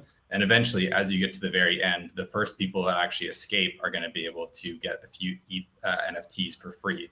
So you're going to be getting free Runis for the first couple people that finish it. And then the next few people are going to get some free whitelist spots as well. So we're going to be working with a whole bunch of different people. The writer for the ARG experience for Neo Tokyo is actually helping us with the story for this one. We're going to be working and doing a ton of different AMAs as we go on here. I think I did 4 different AMAs last week. Bulldog's doing a Twitter space September 14th at 10 a.m. Pacific time, 1 p.m. Eastern next week. If anyone wants to tune in for that, that's going to be focused just on lore. I'm going to be in another AMA with Formless and Yeehaw Games talking about some of the new ventures that we're going to be pumping out. That's going to be next September 15th. So next Thursday at 6 a.m. Pacific time, 9 Eastern. And then there's going to be a ton more kind of coming down the way with that. As far as marketing goes for Genesis League Soccer, we have a huge campaign that we're working on with a whole bunch of Major League Soccer players. So in partnership with the MLSPA, we're going to get a whole kind of guerrilla marketing campaign set up there. A lot more to come on that one. Otherwise, PR is going out against all this stuff. We're going to continue getting the word out for everything. For Splinterfest, we're going to have the website live, either going to be tomorrow or on Wednesday. Wednesday is going to be the latest date that Splinterfest is going to be, the website's going to be live. That's going to have the entire itinerary, all the information about it, everything good to go there. And then lastly, there's going to be, with the PR kind of side of things, Runi PR is going to go out Thursday. That's going to have more information about the Runis, hopefully some leaks of some of the artwork behind it, more details as well. And hopefully I'm not putting Matt on the spot here too, but would like to have a blog out for more kind of technical details of how the staking requirements or everything else will work as well with that. And then lastly, Allie and Mason, we're going to be doing some things and getting some PR going around kind of how Web2 gamers can start branching to the Web3 space and everything else there, which is probably a great little pass over to WeirdBeard to talk about some tournament stuff. Yeah, but other than that, what else are you working on? I'm kidding. That's amazing. That's like a fantastic list. It's like a million different things. All right. Is there one piece of that you think is really going to get the most attention? Like if you had to guess, like where are the most views or the most interaction going to come from? What would you bet on? What do you think is going to be like the biggest splash? Yeah, I mean, I think the ARG thing is going to be like next level here. I know Neo Tokyo tried to do it and went super well for them. And then there were some kind of complications at the end there. But this whole ARG experience from what we've seen from like Halo and Neo Tokyo and a whole bunch just what is ARG again? It's augmented reality gaming. So how do we kind of blend the real world into this kind of digital space and blending the two together? But it's going to be a super cool project. There's going to be a whole bunch of super cool lore tie-ins around it. And it's really just going to be like whoever can solve these riddles the best and the fastest are going to be able to win these free ETH NFTs that are going to be potentially worth thousands of dollars down the road too. So you're not going to want to miss that one. Awesome. All right, Chatter, fantastic update. Thanks for keeping us in line here. There's some Brawlhalla things that I think that we're going to want to do. So hopefully we can go bring WeirdBeard on, and WeirdBeard's going to be able to catch us up on tournaments and catch us up on the Brawl conversations as well. So here we go, Brawlhalla. It's go for it, WeirdBeard.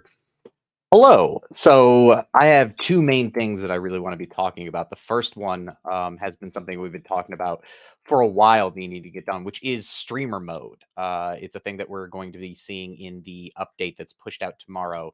And streamer mode is going to be basically, it doesn't make it one for one. Hey, we are going to, have a perfect streaming experience for tournaments, but it makes it now to where it won't show off because it's just a little toggle in your settings to where it doesn't show who won the match before you look at it, right? So it takes away the position icon, the colors. It delays notifications if you place high in a tournament. That way you aren't spoiled ahead of time. And it's just one of those quality of life things that if we're now doing more streaming, we want to have more coverage of tournaments. This is like one of those quality of life things that isn't necessarily gameplay based, but needs to be done because it's what really facilitates people being able to stream it. And again, it's just like, it's a simple toggle. So you can turn it on when you're streaming, and when you're done streaming and you want to see, and you don't want to have to play through all the matches, you can turn it off, and it's simple as that. The second thing that we actually have kind of being worked on right now is that we have SPS, the Brawl SPS rewards. It's at about 90% done overall. Cryptomancer is currently still working on it. I believe he will be on the town hall next week to be able to show off all of what it looks like. It looks really, really cool, but we're essentially almost there for Brawl SPS rewards, which means that we're going to see hopefully this huge influx of people going to those higher Brawl tiers, because it's not divvied up based off of if everybody was there. It's based around how many people are in one. So the higher you go, if you're the only one there, you're going to be the only one drawing from that SPS pool, which is a good push to get people out of the lower tiers of Brawls that we've kind of seen people sitting around it. But yeah, so I mean, it's a lot of just little. That'll be a ton of SPS. It's not only a lot of SPS, but it's the thing that's going to start stratifying the tiers, right? Like there's too many people in tier 1, tier 2, and tier 3. They're not moving up. This is going to see very quickly as soon as like we flick the go live switch. We are going to see a lot of people very quickly move up. I anticipate. We still have gladiator tournaments, which are being worked on. I don't have a date for those yet, but I do know that work is being done on them, which is pretty dope. So we'll be able to talk more in depth, hopefully here in a little bit, about what it looks like, how often they are, the kind of prizing and everything like that. But really, again, we're doing a lot of back end work to get ready for Splinterfest and the Splinterfest tournament. I want to encourage people, if you are coming, please be ready, because we have a really cool tournament that's going to be happening with casters, the full production crew. Chaos, or the Coliseum of Chaos, is going to be dope. We have unique music and animations, and it's going to be a lot of fun. So if you have not gotten your ticket yet for Splinterfest, I advise you to do that. Everybody who attends Splinterfest is able to compete in these very first ghost card tournaments that are ever going to be happening in the game. Yeah, there's just so much happening. All right, Yeah. so now it sounds like I can start. Are we targeting September? Or are we targeting October? Where do we think that'll fall? For the SPS Brawl rewards? Yeah. Probably by the end of this month. But as always, disclaimer, so no devs in the crowd try to hang me from a tree. Murder you. Yeah. It's that's when we're planning, albeit there's always complications along the way. Yeah. So hopefully, end of September, early October, we'll have Brawl rewards in the game. I don't know. There's just like literally everywhere that you turn, there's somebody else working on something inside of Splinterlands to make this game more awesome, more rewarding, more high value, and there's just a ton going on. So thanks for your work. Thanks for checking in on tournaments. Thanks for checking in on Brawls. Nice to see the streamer mode. And anything else you got there? I do. We have the 2 tournaments for the Alliecoin tournament that are going to be coming up here. Let me get you those exact dates so that I don't mess it up and look goofy when I do this. They're currently live and under the private events. You do need a password. The easiest way to get the password, go over to Allie's Discord. I will put it in the tournaments channel here as soon as I'm done talking. But we have on the 20th, the Champion Open that has over $1,000 worth of prizes, and the 27th is the Beginner Open, which is a modern bronze with over $500 worth of prizes. We'll make sure get into those early. It's going to be really cool. SPS, DEC, and Alliecoin as prizes. I think I've hit all the talking points. Going to be a good time. Plus, Allie's casting it. So, I mean, come hang out. Just you don't even have to do anything. Just have fun with us. Rock on. Okay. Well, that's Brawlhalla. I think we already did the creative brief with Nate. Nate, is there anything else that you want to add just in general? Or do you feel like we covered the creative brief substantially well enough? No, unless you want to have part 2 of the creative brief by talking with Nick, one of the artists. That's perfect. So we have employee introductions. We have 2 employees that we want to introduce. This one is Nick. So I don't know if you can share any of your any of the artwork as we go, but Nick, it's a pleasure to meet you. Are you there? Hi there. So who are you? What do you do here? And what's your background? So here at Splinterland, I am a concept artist. I work close with Nate, and we do produce art that will be implemented into the game, from cards, from background, the UI, and everything that will eventually be used by players. So my go for it. No, go for it. So for my background, I have after my studies, I have worked at different stuff. I have been working as a cover artist for publishing. I've worked on some RPGs as character and concept artist, and then I have landed here at Splinterland. It's I'm happy to say it's my first big chance into the video game world, and I'm really happy to be part of the team. And I just want to say that, you know, as he's talking about what he's doing more currently, all of you guys have already seen his work. In fact, we've shared this before, but I'll share it real quick. If you guys have played the game at all, then you have seen these badges, and Nick was responsible for making all those Modern and Wild League badges that you guys see every single day, which was actually a lot of creative work was put behind those, a lot of different concepts and ideas, and Nick spent quite a bit of time designing those. Yeah, those look sick. So, you know, I always like to try to figure out where would a player see your work, and how would we experience it? And fortunately, with the creatives, it's usually just like, well, look at this, or listen to this, or watch that. I mean, the team here, produces things that we can all visually experience and emotionally experience. So, Nick, those things look great. Now I have to ask you my standard question. Are you from Oklahoma? No, I am actually from Italy. Italy. Okay. So how did you even hear about Splinterlands? Like how did you find us? Well, I'll be honest. I've seen the job offer on ArtStation, and at that period, I wasn't really working into the art business. I was doing a job, a day job to pay my bills, and it was nothing really art related. And when I had the chance to join Splinterland, I was really happy, because it was a great chance to do finally what I always wanted to do. I'll rock on. When you're designing things, like what are you keeping in mind, or what do you think of as like one of your major inspirations? Well, during the work with Splinterland, it's always a nice experience, because I am always working closely with other artists, and especially with Nate and the art directors, and that gives me the chance to think outside the box, to really put my stuff into consideration and see what other people think.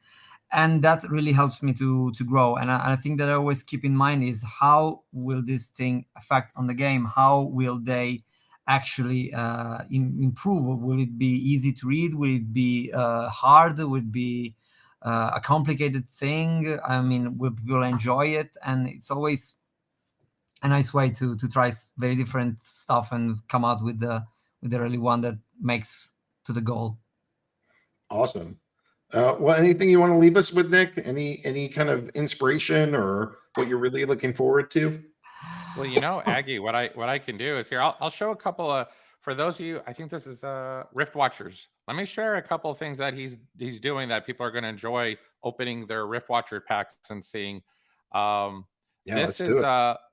This is some of the concept work he did for a character called the Uloth Dampier. I'm not sure if we ever shared that character or not, but essentially it is a half orc that has some vampire lineage, meaning somewhere, one of their parents was a vampire. So they weren't bitten. They're a child that's derived from a vampire mating with an orc or a half orc. And so this is some of the concept work that they created. And what's interesting about this character is that these orcs are not super aggressive. They're from what I read of the lore, the narrative team did a great job of creating a lore of a type of orc tribe, the Uloth tribe, that tries to live in a civilized fashion with the other inhabitants of the Splinterlands. But this particular orc does suffer from vampire lineage. So there's that one. And then I'll share one more that Nick also did, which is this is kind of like a lich character from the death element, Raw. And so that one came out pretty cool. I'm a big fan of death. That's my favorite element. So I had to share one of Nick's death characters. So I thought that was pretty cool. I'm digging it. It's bringing me back to like Spawn and enjoying that comic series. But this is like, if Spawn was already dead. Pretty awesome. Okay. Well, Nick, anything you want to add before we let you go? Well, I'm just having a lot of fun working here, so I hope that the experience keeps going, keeps on giving. I'm pretty sure that people will be very happy with what we are working on. Well, rock on. Thanks for your work. You're definitely spicing up the game, and appreciate you being here and helping making stuff look so damn good. Thank you, guys. All right, the last employee introduction of the day, and then we'll move into Splinterlands TV and maybe a couple questions here. We got ourselves a MagicalDolphin. MagicalDolphin, do you want to say hello? Hello, I'm MagicalDolphin, and I am the executive assistant to Richard, the CTO. And just to kind of give a little bit of background about me, that's pretty much been my whole career for many years. I've been assisting a lot of executives, especially in IT, in the tech world. And I really enjoy what I do. I enjoy helping others. I enjoy problem solving. It's just so perfect for me and what I love to do. Also, who doesn't love working at Splinterlands? It's perfect for my background. I love games. I'm a gamer at heart. My kids are gamers. My husband's gamer. So it just worked perfectly, and it was a perfect match for me to be here. What do you do working in the like CTO office and like what kind of help does Richard even need? I mean, he seems so put together and like he's always got everything under control. Like, is that secretly you underneath, or like what's the dynamic? How's that all work? Well, Richard's calendar is pretty hectic, so that's one of the major things we keep under control. His emails go out of control a lot, so we look at those. Basically, I like to think that I'm keeping the temperature down in the tech department, and I basically keep them in line to make sure that all their projects are in order, they're organized, and that we are a success as a team. So in my position, my role, I get to really hit on all of the technology areas. I get to talk to a lot of people, interact with different people within the company. And so basically, I keep them running, I keep them going, and making sure that everyone's hitting where they need to hit, and that all the goals are met with the team. And now, I've been asking Hardpoint now, what's fallen behind or what's moving ahead, or like, and really it just seems like we're at like a really steady but strong march. Is that your experience? Like, is there smoke coming out of our development engine, or are we cruising smoothly? Are we able to sustain the kind of pace that we're at? Like, what's your experience kind of, talking to the people? Are they losing their minds? Are they excited? Are they crying at night? Like, what's it all look like in there? Well, I guess with everything that's being rolled out, the excitement is really high. With technology, we've got GLS, we got a lot of things that are coming up, and especially with Splinterfest too. So the energy is really high. It's really exciting. Everything's been rolling. We do have a lot of deadlines. We have a lot of launch dates coming up, which is a really key for the tech company or the tech talk department. And right now, I mean, when I first got here, we were trying to develop how can we develop better programs and systems within the technology department. But now that I'll be here 6 months this month, and now that I've been here for 6 months, it's kind of been a well-oiled machine, and everyone's just really excited for what's to come. Yeah, that's been my experience. Hardpoint, anything you want to add? Kind of working with MagicalDolphin and thinking through, how do we make the sausage? How do we crank all this stuff out? And how have you been able to go work with MagicalDolphin to make that happen? Yeah, well, absolutely. I think you're right. I think she's the one that's been the secret sauce behind me being sane in the last couple of months as we've grown really fast and put on a lot of people and trying to help everybody get coordinated here. So Abby's been a huge player in that and came on right in the middle of us growing like crazy. So I'm assuming that our future holds a lot more crazy growth, and I'm super excited to have her here helping me make that happen and help everybody feel like they know what they need to do and we're all coordinated across the board. So huge thank you to you, Abby, for being here. I know it's I think it's just everyone that works here in the company is valuable, and I feel like there's a lot of roles that don't get to see the light of day on the town halls, like our support staff, and there's a lot of product staff that are behind the curtains that are all constantly working away, and Abby's one of those strong characters alongside a lot of other people here that make this company function and makes it all those releases and all those products that are shipping out the door every week happen. And I just want to say a big shout out to not only Abby, but everybody else that's also pushing forward everything. Thank you. Absolutely. I agree. All right. Abby, anything you want to leave us with? Any thoughts or anything that in particular that you're personally really excited about for the Splinterlands ecosystem? I guess what's not to get excited about. I'm actually going to Splinterfest. I'm really excited to be going to meet everyone in person and to meet the community. And as a sports fan and as a gamer, it's a perfect match for GLS coming up. My whole family, we love games and we love sports. So I couldn't be more excited to be here. I love working for this company, and I'm so excited to see where it goes. Oh, awesome. That's fantastic. All right. Well, that kind of ends almost the majority of the normal show here. I know I'm running late, but we have one segment left. I'd like to go talk a little bit about Splinterlands TV and just make sure that we're giving the proper shout outs and that we're also we're just talking about, the streaming verse and how we're getting the word out. So first off, I need to go. I got to give a couple shout outs. One, the gamers earn them, but two, some of these are for new streamers as well. So welcome, Ape of Wall Street. I know I've been able to make it to your show, so great to have you here. Max Maka, I haven't been on your stream, but that's a new streamer.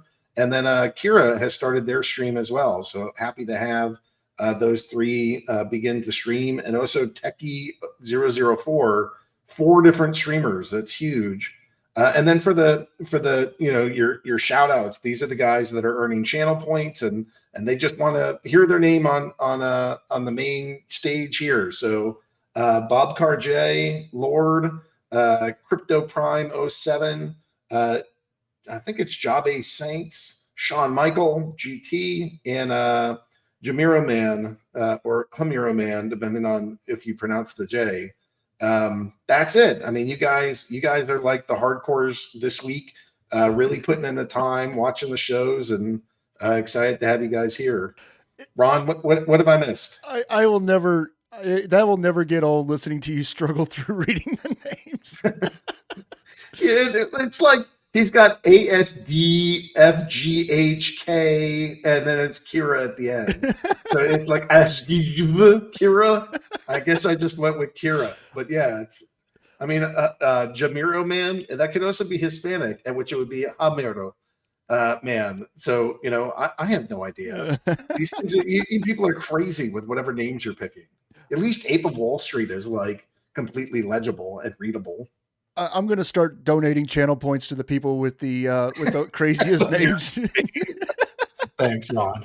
That'll be great. Oh, so listen, I'm Rondon. I kind of run this little thing called Splinterlands TV, and I don't know if you guys have noticed, but over the past couple of weeks, viewership has skyrocketed. It went from like 20, 30 people per stream was the norm. Now we're getting like 60, 80 people to stream as a norm, a new normal. And I mean, sometimes it even shoots up to like 150, 200 people watching all at the same time. It's great. We've been rated a few times now by Allie. We've had some really, really supportive community members that have been chipping in. And guys, this is just absolutely fantastic. Splinterlands TV, go check it out as always. But anyway, that's not what you guys are here for. You guys are here for a clip of the week. And I know you guys are here to listen to some Q&A from Aggroed, so I'm going to keep it quick. But this next clip, I got to say, just first of all, winners of 500 SPS, both the streamer and the person who clipped it and submitted the clip. And we gave away a bunch of other SPS for runners up. But this clip right here is just absolutely fantastic. This one made me crack up. These guys are getting better at getting the clips too. It's getting harder and harder each week to pick. But this one right here, this one's probably going to make Nate shiver a little bit by somebody butchering his artwork. But yeah, so Crypto Llama TV, Cots Carlo with the submission this week. Here we go. Yes, we're here. We've made it. The Llama Wawa. I love how he's got like this little red collar. Oh, it's beautiful. Tacky, it's beautiful.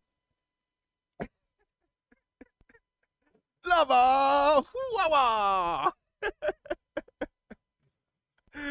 Oh, God. I'm crying. I'm literally crying. Oh my God.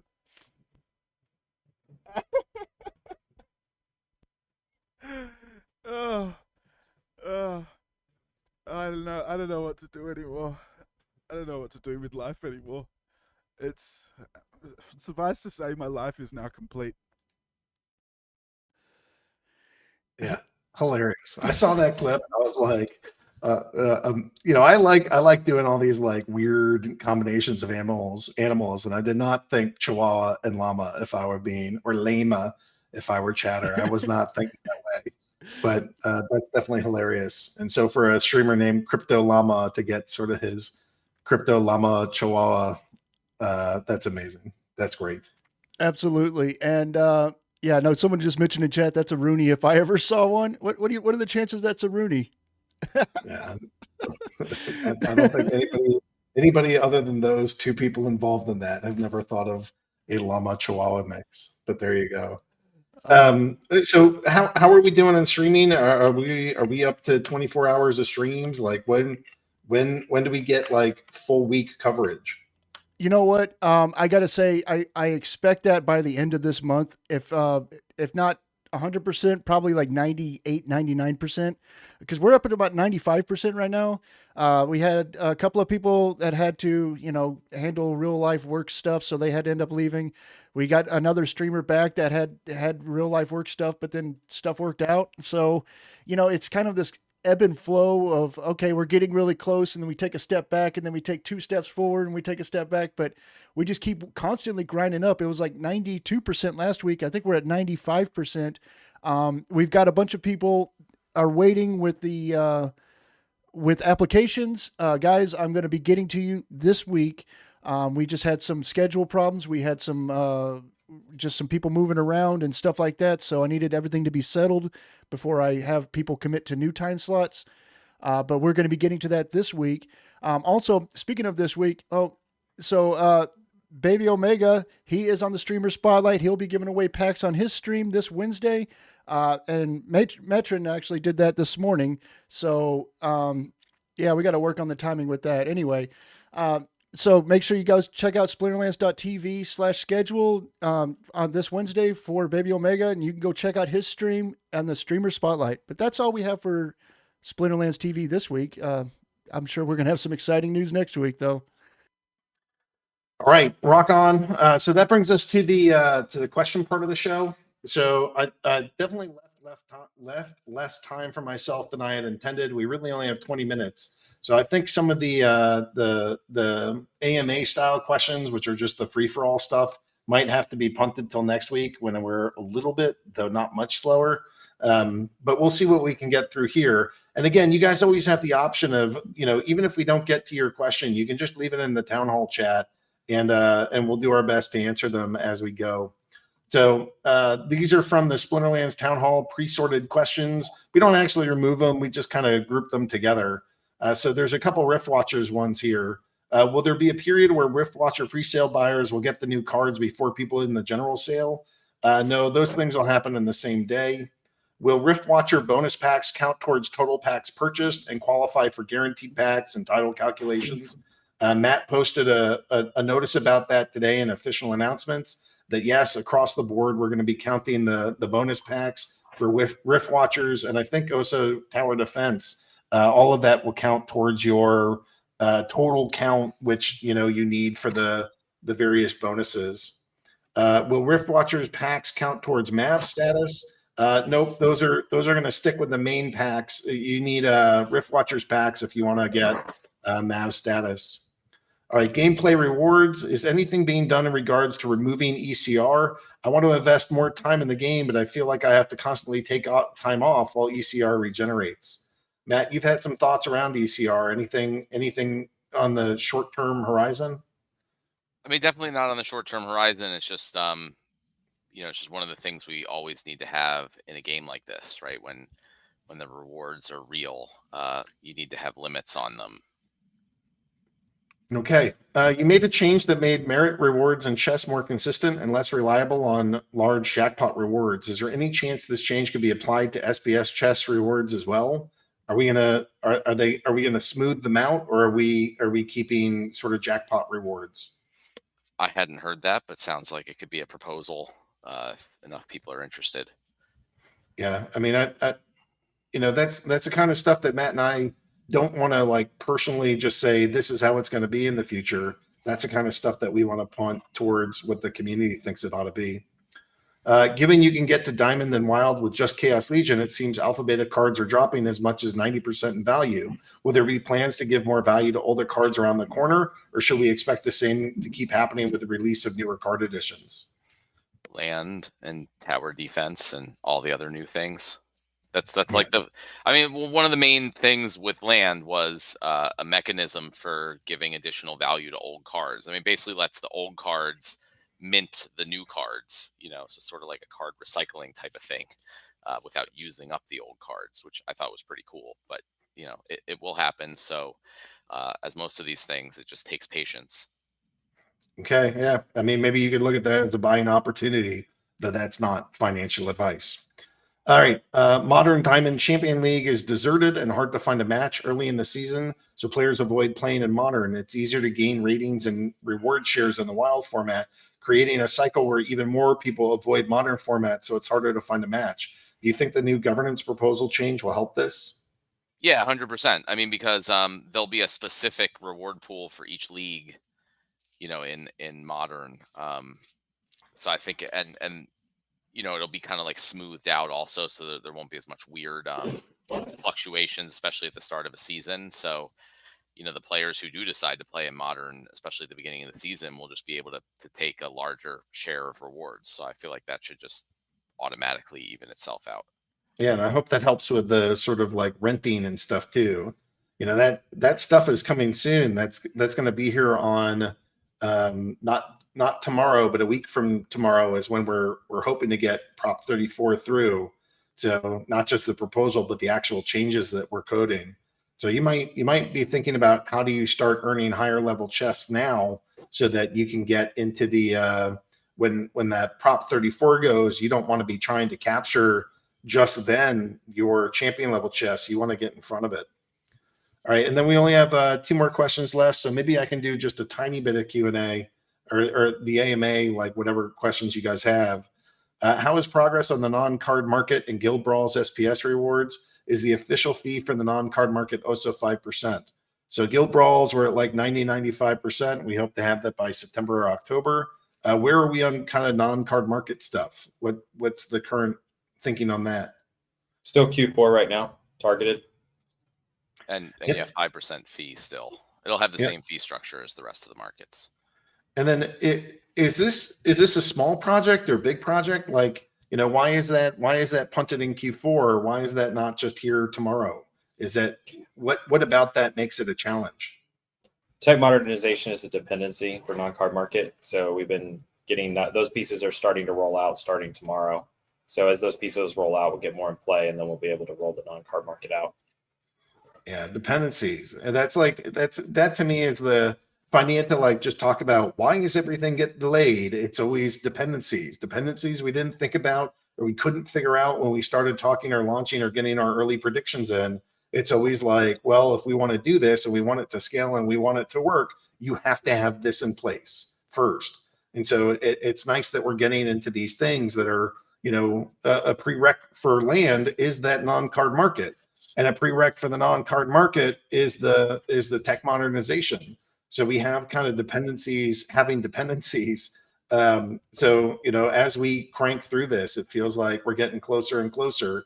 Even though you guys might not see it as land, on this side, we're like, oh, that's land phase 0. And that's the next step of land phase 0. These are the requirements, the prereqs before we can roll it out. And then here, can you please remove tournaments with political content from the tournament list, as well as the option to create such tournaments? There was a Nixon tournament on Monday with his face as the tournament photo. You can imagine where this can lead if politicians worse than Nixon start appearing in the tournaments page. I mean, we had a single name. I don't think it was that offensive to have the name of Nixon. I'm not necessarily a fan of Richard Nixon, but considering just naming it Nixon, I don't think breaks any community guidelines, so we wouldn't be able to say no to that. Okay. Well, those are the list of questions that I had. We were able to kind of power through them quickly. There's 10 more minutes left in this thing. So my hope is that we can, let's like briefly open up questions to everyone and everybody starting now. And then, within 3 minutes, let's close it up. So get your questions in ASAP. I see this Gimo one first. Regarding the Tower Defense Pack presale, I would need 2.5 million DEC and 500 vouchers for 500 presale packs. Will there be bonus packs? Will the referral bonus count towards these packs? So is this another case where extra vouchers gets you extra packs? Yeah, I think we're going to do the same bonus structure as we typically do. Yeah, as far as referrals, I think you only get a referral bonus if you spend credits, but that should still be the case here if you spend credits. Nice. 500 presale packs guarantee promo hero, limited title, limited avatar, closed beta access. Will those things be transferable between accounts? Go ahead. Well, I was just going to say the promo hero will be an NFT, so that will be the title and avatar. I don't believe the avatar is account bound, right, Matt? So the avatar and the beta access will be account bound, and I think the title is transferable. Yeah, that's how it is right now. I'd like eventually for avatars to be tradable NFTs. The ETH NFT card. I missed Mango Wombo. What happened to the ETH earned from the PFP sales that will go to company treasury? Can you explain a little more how the conversion into the game card works, and what if you sell the card on the in-game shop? Yeah. So when you convert it into the game, what do you do, Matt? You'll make a Ethereum blockchain transaction, which will lock your NFT in your account so it can't be traded, transferred, or sold. And what's going to happen is you're actually going to get the card. So all of the generative NFTs in the game will be held by an account that we, the company, control. And when you stake your NFT on Ethereum, that card will be delegated to your in-game account, so you can use it in battles and all that stuff. But that will mean that the only way it can be bought, sold, or transferred will be on Ethereum. Can't sell it in the in-game shop. Yeah. All right. The ETH NFT card will be the first card not available in the Splinterlands card market. Will Splinterlands provide a solution to trade those between us in a trustless way like we do Splinterlands assets? Also, how would renting work?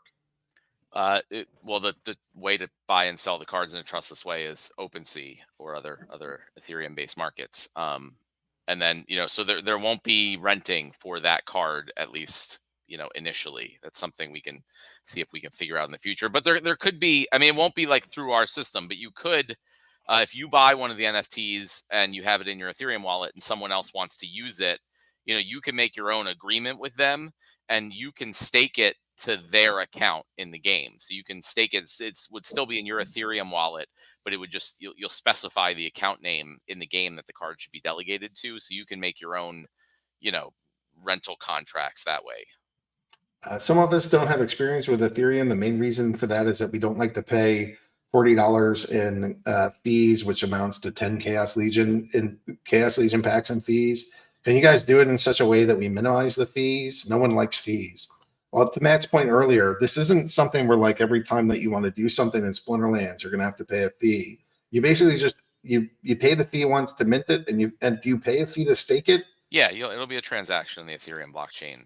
But that's it, because once your card's kind of in your deck, then you can just play it without additional fees. So yes, there are fees, and nobody likes doing them, which is why they're here on the Hive blockchain. But this is a way that we can go access a very large market, which is why we're putting up with 2 fees to go get one of these cards. Question: what type of ratio are we looking at for the GLS nodes, airdrop to SPS node holders? 1-to-1, 1-to-4, 1-to-50? I don't think that's been all decided TBD. yet. Yeah, we'll put that in a post later. Thoughts on moving current skins to voucher store eventually? Yeah, we can figure out what to do with skins when the non-card market is functioning. Yeah. What will be the dollar discount per one voucher used on the whitelist for a Runi? Is it a set number of vouchers, or is it a dollar amount paid in vouchers? Well, I think it's going to be a set number of vouchers, but that will give a specific discount, so you'll be able to calculate the dollar value. I don't know what that is yet, or will be yet. Do you have any partners from the ETH blockchain on building this Runi project? We did this all in house, right? I mean, we're going to do the development in house, but it's with I guess the one partner that we're sort of working with, and to use the contract, which PJ has worked on, is Crypto Monks. So if any with a Z, Crypto Monks with a Z, to be cool. So if you want to check that out, they're kind of the partner on the tech side. And then we're going to have hopefully lots of partners on the marketing side, lots of different communities and projects that want to help to promote this. Will there be a pack limit per transaction for the Rift Watcher presale, i.e. 2,000 packs per transaction, or is it unlimited? I'm not sure. We'll have to get back on that one. Okay, question from YouTube from a Splinter fan. Will you add an auto staking feature to SPS staking? What I mean by this is a way to auto stake rewards I earn from staking. Yeah, we should definitely have that at some point. I agree. Question: any thoughts yet on the Rift Watcher presale? Is it fastest finger first? Are we doing a lottery or anything like that in terms of getting the first packs, or is it really just you got to buy them if you want to get them, and you should be there at the time? Yeah, I mean, we're not planning on doing any lottery. We're hoping between the cost and the amount and the vouchers and all that stuff that it will naturally, our goal is we want things to sell out quickly. That just looks good. It generates hype. But we also want to make sure that everyone who was available and ready and wanted to purchase them can. I think we kind of hit that nail on the head with the voucher the node license pre-sale. It lasted for a little over 10 minutes, which was I think the fastest it could possibly sell out, but still anyone who was ready to do it should have had ample time to make that purchase. So, I'm hoping we go at least that long in this case, but if not, we'll see. I mean, there's always the potential to, if there is either technical issues or some ridiculously fast sellout or something, we'll always try to make sure to take care of the community in some way and make sure everyone can participate. Joey's asking, with Brawls soon rewarding real world extractable value via SPS, We consider ways for all members of a guild to earn something like the best ball phrase, where everyone participates. The top win rate for each fray counts towards the final standing, and all who joined earn SPS, or any other way to ensure that folks aren't left out in the cold. How do we distribute SPS for brawl rewards to individuals? I don't know the details on the mechanism. I guess the question is asking, I would think because there's fewer frays than there are members, right? Is that, We're just, this is something that we'll need to get Cryptomancer on for how he's prepping this, but it's basically, rewards go to the guild, then how do they get distributed? Or do they skip the guild and go to the player? I think it's going to be similar like merits and that type of stuff, where it has to do, like, you have to actually participate in the brawl. So we'll see. If it's the case where that's like with anything, like, we're going to put this out, it's probably not going to be perfect the first time. And if we need to make changes, we'll make changes. Will there be any purchase limits on Riftwatcher presale? We just said no. Question, any plans to add a complete noob to competitive intro for all the new players incoming? I don't know what that means. Thoughts on the guide? Maybe. I don't know. Thoughts on a search function as card market expands? So just like even putting in a search for like a keyword or like part of the name. That's ability. what I'd like to see. Yeah, I'd love to do that. All right, question. Now you're starting to roll out ghost tournaments. Is there any plan to start own card tournaments? I think that's like every other tournament. Well, it's separate from rental tournaments where you can rent the cards. It's in reference to only people that own them. I mean, as of right now, no. But I guess if there was enough interaction from the community that did want that, we could look at that. But as it is right now, it's only, since ghost card tournaments are only happening so infrequently, it's not like every tournament's becoming a ghost card tournament. Then it just means that we'll have our regular ones and then a couple of ghost cards every once in a while. Will any mechanism be implemented to prevent bots from buying all the Riftwatcher presale packs within a second? Is this another case where we're not going to release the sort of code you would need to purchase it until the time? Yeah, I mean, I'm not sure, but also, like, we're hoping that the cost and the voucher requirement and just the number of packs available will mean that even if bots are set up to get them immediately, like, everyone should hopefully still have plenty of time to manually do their purchase. And then Digital Wisdom, I know that you were answering him in chat, but he asked again, do you consider Polygon as opposed to Ethereum for the Runi project? Yeah, 100%. But I mean, if you just look at the stats, there is so much more like dollar volume and activity on Ethereum. Like that's 100%. I have no doubt the place that we want to be for this project. If we were like launching an entire game on one of these chains, like, you can't do Ethereum. Obviously, that's why we're not on Ethereum.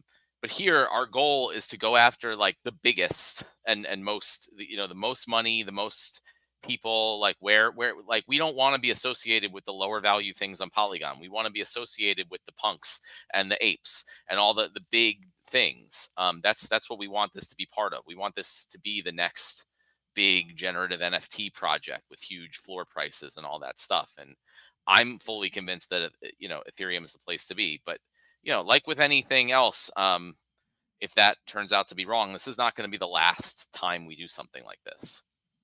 All right. Well, guys, that was another action-packed 2 hours. I don't know what else to tell you other than, there's a million things that are happening. We're going at breakneck speed. Hopefully the technology team continues holding up like the champs that they are. Please keep them in your thoughts and your love and your prayers, because they're in developer Valhalla as we speak. So let's just make sure that we keep cranking out awesome products, that we keep making this game more fun, that there's more utility for SPS, DEC, and vouchers. We left the airdrop behind us back in July, and now it's really like this is the era of utility. And if you're not feeling that now, I don't know what to tell you. It's not like there's going to be fewer things that you could buy or fewer things that you could do. The trick is to make sure that there's more use cases for your tokens than tokens even exist. And that's the kind of goal that we have, to make sure that there's always stuff on the shelf that you could buy that's cool as hell, that you don't already own, to bring in, to bring value to your DEC, to bring value to your SPS, and bring value to your vouchers. And that kind of system, we think it's working great. We want to make sure that we extend that also to the Genesis League sports products, so that you'll have your Genesis League token, your Genesis League USD token, and then we're also adding the Genesis League game time, which is kind of like your voucher system, again, for the people that stake. So if you missed it earlier, something like 20% of the initial token supply of that GLS system is going to the people staking SPS. And that is us demonstrating our commitment to you guys as we design these white papers to say, the people that staked SPS, those are the folks that are helping us build out this ecosystem. So hopefully, you want to purchase SPS, stake it, bring it into the liquidity pools, get the nodes, get Rift Watchers packs, get in the tower defense game so that you can earn. There's just like a ton of different ways to participate here, get your nodes. There's a lot that's available, and it's intentionally a lot so that there's always stuff on the shelf. And that's the AG utility, guys. That's the infinite 6 for SPS. That's the infinite 6 for DEC, the infinite 6 for your vouchers. So thanks for being here. Thanks for participating. To the teams of people that are building, creating, and supporting these products. Thanks so much for working on it. To Allie and Mason, you guys are awesome, and stoked to have you be part of our community and growing our audience. Can I give a shout out to Allie and Mason also, just because like I was an avid Hearthstone player and Magic the Gathering before that, and that was like the inspiration for this game. And I used to watch Hearthstone streamers, back in like the first year or so when it came out, was when I played. And just the idea that like a popular Hearthstone streamer is also now coming to stream my own game is just super cool. And we're so excited to have you, and for taking the plunge and jumping into this crazy thing that we've created here. It's really awesome. I appreciate that.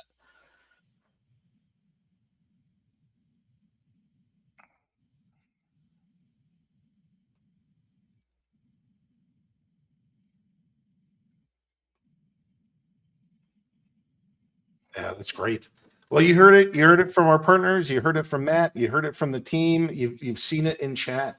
This place is lit, and we're glad you're here. We're thankful that you're part of our community. We are grateful that we have this opportunity to serve this community by building these amazing products. And it's an honor. So thanks for being here. We'll be here, next week. We're going to keep rolling out AMAs. We're going to keep showing you new products, and we're going to keep rewarding the people that are part of our ecosystem. That's a major commitment that Matt and I have, and it's part of our gratitude for the folks that helped build this. So if you're not feeling the love with something like 20% of the initial token supply going to SPS stakers, then I don't know what to tell you. You guys are out of your mind. So we're doing this for you guys. We're helping to build this ecosystem and economy, and hoping to build the most fun games with a strong community, and that are just fun as hell to play. So thanks everybody for being here. We'll catch you in a week, and let's be awesome. And this week, please push and shove responsibly.